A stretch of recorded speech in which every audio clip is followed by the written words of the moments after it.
You you eat like a bird. Did you know that the expression to eat like a bird is actually a falsity? I mean a falsity, because in reality, birds they eat a ton. But I don't know that much about birds. I just like stuffing things, you know, taxidermy. It's just that I tend to prefer birds because I absolutely hate the way the other beasts look, you know, like the foxes and the chimps and the rabbits. Did you know that there are people that even like to stuff cats or dogs? I mean, I could never do that. That's why I choose the birds, because I think that they are the ones that look the best in the end, and they do that because they're so passive looking to begin with. I mean, most of them anyway. It's a it's a weird hobby, I know. Unusual as well. Did you know that it's actually quite cheap? I mean, there's only the needles and the threads and the sawdust. The only expensive parts are the chemicals.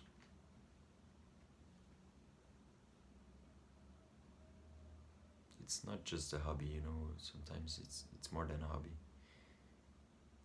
Because a hobby is supposed to pass the time, not fill it. And I mean, I do a lot with my time. I tend the cabins, and I tend the grounds, and I tend the gardens, and I occupy myself with whatever chore mother judges me capable of doing. So, and I mean, friends who have time for friends. And a boy's best friend is his mother, so.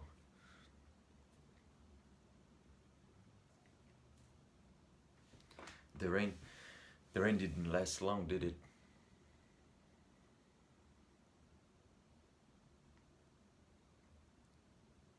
Do you know what I think?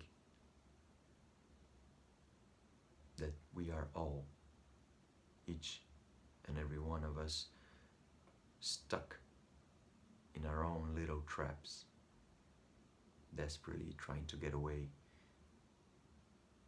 crawling and scratching. But it's useless, so in the end, we only end up crawling and scratching the air, or even each other sometimes. But I was born in mine, so I got used to it. I don't mind it anymore. It's just that sometimes when mother talks to me like that, I just want to go to her and curse her off, or like abandon her, at least defy her, you know. But I cannot do it. I mean, it's not her fault. It's the illness talking.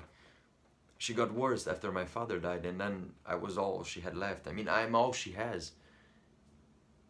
And a son is a poor substitute for a lover.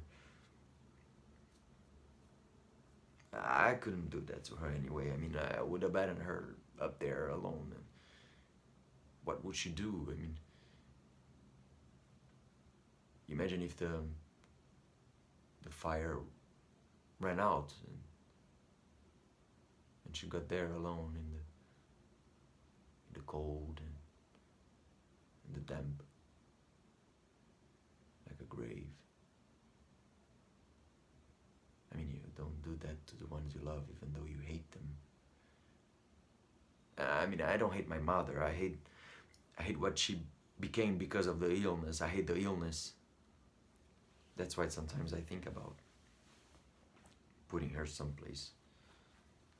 It's funny how we say someplace when we actually mean an institution, a madhouse. But I do, I think about it, but I cannot do that to her. I mean, did you already went inside one of those? All the crying and the laughing all the time, and the staring and the judging. I could not. I feel guilty even thinking about it. So it's not her fault. I mean, she's harmless. She couldn't even harm a fly. It's not like she's a maniac. I mean, she's like one of these stuffed birds, just there. it's not her fault. I mean, that she goes a little mad sometimes. I mean, we all go a little mad sometimes, right? Haven't you?